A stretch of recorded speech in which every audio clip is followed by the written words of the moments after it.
I've built a workflow that keeps any AI assistant up to date because nothing is more frustrating than outdated responses when we need accurate information. When syncing files from Google Drive, most people rely on file created, file updated triggers in n8n. And this approach lets you determine what's new or what's changed since your last sync. But here's a problem. This method completely misses a critical scenario that can make or break your AI automation. Hi everybody, my name is Bartosz. Over the last 3 years working as an AI automation project manager at a unicorn startup, I've implemented n8n to automate dozens of real business challenges. We're talking tens of thousands of customer service tickets or absolutely crazy amounts of manual workload with uptime close to 100%. And during my journey, I coached software engineers, worked with department leads, and spent hours talking to IT and cybersecurity teams. Now, I cannot wait to share my knowledge with all of you guys. So today, I'll show you how to keep anything in perfect sync using a systematic approach that covers scenarios traditional triggers miss, specifically when files get deleted. By the end of this video, you'll discover a powerful but underrated n8n node called Compare Datasets. I'll reveal the simple two-field comparison that instantly tells you whether to create, update, delete, or ignore the file during sync. And you'll understand why relying on standard n8n triggers for Google Drive creates a risk that could cost you a significant frustration. We'll keep it simple. We'll use Google Drive and OpenAI assistants, and I'll skip the part where I create the assistant in the playground or add n8n credentials, but you can find all the walkthroughs and supporting content in the community using the link in description. Cool. So this workflow automatically syncs Google Drive files with the OpenAI vector store that's associated with your assistant, and then you use this assistant to answer questions. So in short, when someone adds a new document in your Google Drive folder, it needs to get uploaded to the vector store. When someone updates this file, it needs to be updated in the vector store. Then when someone deletes this file in the meantime, we also need to delete it from the vector store. And all of this happens within this workflow based either on the interval you set in the schedule trigger or on demand after clicking test workflow. So let's have a closer look at what's happening as I'm walking you through this solution. In my set variables node, you can see two strings that I hardcode. So the first one is the folder ID. You take it from the URL in the Google Drive. And the second one is the vector store ID. So whenever you have an assistant built in OpenAI, you can see a vector store that's associated with this assistant in here. When you open it, you can copy this vector store ID. And this is exactly the same string that you can see in the set variables node. Then after we zoom out, we can see that the workflow initially splits in two paths. The first path starts with listing not all the files, but 50. You can set limit in here or return all. And this will return an array of files from the Google Drive folder. You can see I have 5 of them, and this is correct because I also have my 5 example files. As you can see, I'm not pulling all the information. These files usually have a lot of metadata, but I'm just specifying 4. I'm only having ID, name, created time, and modified time. And you will see this issues highlight in here saying modified time is not supported, but this is not true. Don't believe it. It actually will be supported, and I'll prove that to you. So after we have our 5 files, I'm going to go back to the workflow and use the set node to normalize the data. What I did in here, I basically convert created time and modified time into timestamps because we're going to use this to determine whether something was updated since we last synced it or not really. I always use timestamps for comparison, and whenever I store something on the database, technically you could also compare strings, but I usually work with timestamps. I find it more reliable. Also, anytime I need to calculate the difference between timestamps, it's easier because it already handles all the complexity of time zones that we have to deal with. So this is our top path, right? Here is where we get the source information. And now we need to get some destination information. First, we start with listing vector store files. And at the moment, we don't have any files in the vector store. They're the next 2 steps in this path The second one is to split vector store files because this node returns an array and we need to work with objects. So we split the array into separate objects. And then we also normalize the data. So we set IDs, we set updated at timestamp. Here is the fun part, because I used a node that's called compare datasets. And I think this node is very underestimated. I don't see it being used a lot, but this is a great node. Anytime you need to build any sort of data pipeline, it allows you to look at the source, look at the destination, and compare these datasets to determine what's different. And we're going to dive a bit deeper into this right now. After I open this node, you can see that I have fields to match from input A.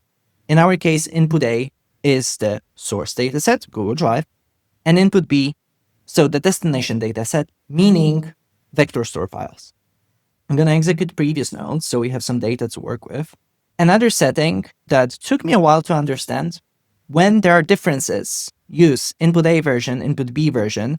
And as complicated as it may sound, or maybe it doesn't sound to you, it sounded to me, is that whenever there are differences and we need to do anything, what do we treat as source of truth? In our case, the source of truth is input A, because our input A are the Google Drive files. You can see one last thing in here that's picking from the bottom. And this is this JavaScript expression that gives us a stringified list of some certain keys. I'm going to slow down for a moment just to explain what's happening in here. In the fields to match section, we tell this node what we will be comparing. So we're looking at IDs. Why? Because whenever we have the same IDs, then we know we're talking about the same file. This is exactly what we need to do, because we need to check whether the file was updated, for example, since the last time we synced. And then usually this node will also look for any other keys and values and compare all of them, right? If I wouldn't put this thing in here, it would compare the object with 4 keys with the object with just 2 keys. Because remember, we will only have ID and updated that. And these are not the type of differences that we want to spot in here. What we want to spot is whether the file needs to be created, ignored, updated, or deleted. So we compare IDs, and the additional field that needs to be used for this comparison is the updated at timestamp. By including created at and name as fields to skip, we're only left with ID and update that.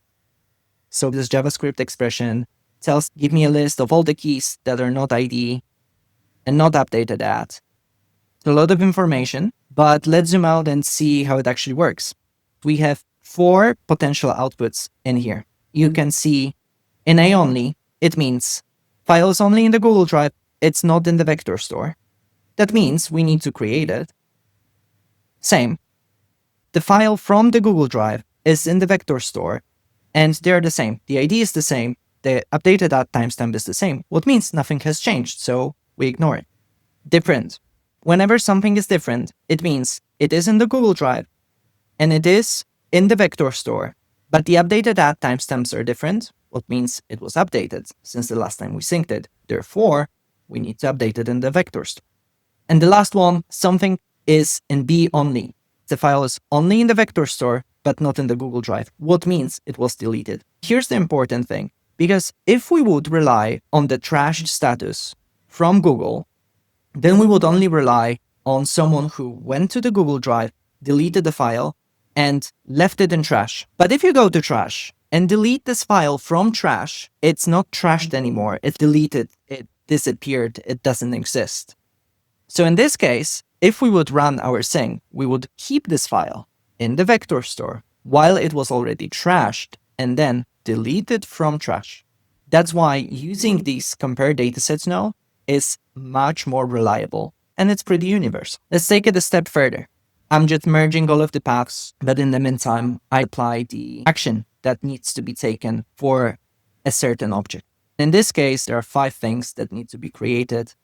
There's the filter out node that allows us to filter all the files that have the action set to ignore. And then we have this beautiful loop in here that processes each file individually because the batch size is set to 1. Let's see how it works in practice. I'm going to click test workflow.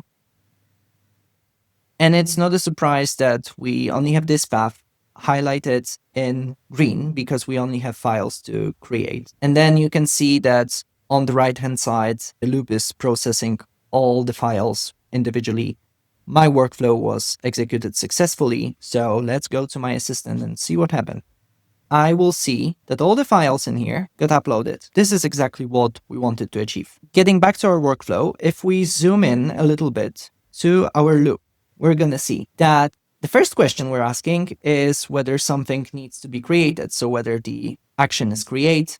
It was true for all the files right now. Then we proceed with downloading the file. I'm setting Google File Conversion, everything to PDF. Great thing is that you can convert everything, docs, drawings, slides, and sheets to PDF, and PDF is also compatible with assistants. That basically takes away all the complexity and makes things easier. There's an important part in here that you need to remember. Because despite this file being a PDF, as you can see in the output, it will not be recognized as a PDF by OpenAI unless you manually append the .pdf extension to the file name. Then after we download it, we upload it to OpenAI, not to the vector store yet. We just upload it to OpenAI with the purpose assistance. If the workflow would stop in here, this would give us nothing because we uploaded the file, it is in the OpenAI storage, but it's not associated with any of the vector stores right now. This association is what we're doing in the follow-up HTTP call, where we just pass the vector store ID. We also pass the automatically generated file ID from the previous call to OpenAI. So we uploaded the file, and it automatically generated the unique OpenAI ID for this file. By performing this post call, we're just forming an association. So we're telling OpenAI, the file we just uploaded needs to be associated with this vector store. And then the vector store is associated with the assistant, so everything works as it should. You could think that's the end, but actually we need to store some more information with this file. OpenAI allows us to store custom metadata. It's called attributes. So whatever we put in here will be stored with the file in OpenAI, but you'll not see it in the UI. The first thing we want to store is the ID of the file from the source, so Google Drive. The second thing I store is the created at timestamp. This is a bit redundant in here. And then an important thing, updated at timestamp of the Google Drive files. And you may already know why, because we will then need to compare these timestamps. Now remember, because in OpenAI, technically, I can just go in here, I can add files, I can just drag and drop them, upload them to the storage, but I cannot associate any metadata when I'm uploading manually. As I cannot associate metadata with these files, it will make establishing this automated sync impossible. Going back to the workflow, the next question is, has file been created or updated? In this case, it was created. We end the loop and we process the next file. So at the moment, you're probably, oh, it works great for file creation, but what with all the other cases you've mentioned before? We already know there are 4 types of actions: create, ignore, update, or delete. Let's go to our source. These are just some example HR policies I created. And let's go to expense reimbursement policy, because why not? I'm going to type anything in here, just going to say edit. And this automatically updates the timestamp of this document. Let's create a new one. Let's call it new policy with nothing relevant inside. The last thing is to delete one of already existing documents. How about we delete employee code of conduct? Move to the bin. It's deleted. Let's go back to our workflow, zoom out, and click this workflow again. You can see that now we've identified 1 item that needs to be created, 3 items that need to be ignored, 1 file that needs to be updated, and 1 file that needs to be deleted. We then ignored all the 3 items that need to be ignored, and we executed this loop. You can see 1 item went this path, where we just created it. We already know this path. Let's focus on the remaining part, because then if something is updated, and I believe it's going to be this item, it's the expense reimbursement policy that we deleted. We're using the search endpoint for the OpenAI's vector store. It's documented in here, and it's a bit tricky. We're using a bit of a hacky way to make it work for our use case, because usually you would utilize this endpoint to pass a query. So for example, a question from someone, how do I expense a coffee? And then in response, you would receive all the files that are relevant to this query. It's basically simplified semantic search. What we actually want to use is filters. We want to filter based on the metadata. And the metadata we want to use in here is the file ID. Because right now, if we upload the Google Drive file to OpenAI, then the OpenAI file ID is not equal to Google Drive file ID. And we cannot do anything about it because these are unique identifiers generated on the backend of these systems. But if you remember, we associated some attributes and metadata with the file that we uploaded. And one of these points was file ID. And this file ID, it happened in this column here, is the file ID not of the OpenAI file, but the Google Drive file. So now we want to make this endpoint work for us, and we want to retrieve a vector store file where the file ID, so the Google file ID, is equal to this value in here. What's tricky about this endpoint is that the query parameter is required. I tried a few workarounds, and what works best is just passing an underscore as a query. It bypasses the requirement. It's not empty. It's an underscore. But at the same time, semantically, it doesn't have a lot of meaning. So it will not influence our search results. And by using this workaround, we will be able to retrieve the file we're looking for with the metadata. Next, we check if the file needs to be updated or deleted. It's important to know whenever something needs to be updated, we need to first upload the new version and then delete the old one. If the action is update, you need to delete outdated file or the previous version, and we know which file it is only because we performed the search for existing file in vector store call to OpenAI in this node. Lastly, deleting. We just need to delete the outdated version or the previous file. We don't want to use this file anymore. That's it. Just to finish it off, let's zoom out, let's trigger it once again, and this time it should just stop in here. And when I click test workflow, this is exactly what happens because we only have 5 files to ignore. Hopefully this makes sense, and it allowed you to better understand how you can use the compare datasets node and build pipelines that will always keep your agents and assistants up to date. Let's quickly recap the 3 key takeaways that will level up any n8n builds.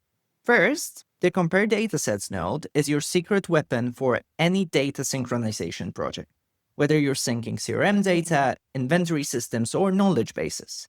This isn't just for AI assistants, it's a pattern you can apply everywhere. Second, the 2-field comparison approach, ID plus timestamp, gives you bulletproof sync logic that handles all the scenarios. Use this whenever you need to keep 2 systems perfectly aligned without missing updates or deletions. Third, some traditional triggers can burn you in production. So when you're building for clients or enterprise environments, you need systematic approaches to catch edge cases like deleted files. And remember, your reputation depends on builds that work reliably, not just in demos. I've linked this template below, and you can find all the free supporting materials in my community, so check the link. Everything we've covered today is ready for you to implement and customize for your specific use cases. I'd love to create content on topics you want to understand better. I have tons of insights around small steps that you can take to make your build significantly more secure and scalable. So let me know in the comments what you'd like me to cover next, or DM me in the community if you want to share a little bit more. And if this helped you think differently about data synchronization, hit that like button and subscribe, and I'll see you in the next one. Take care.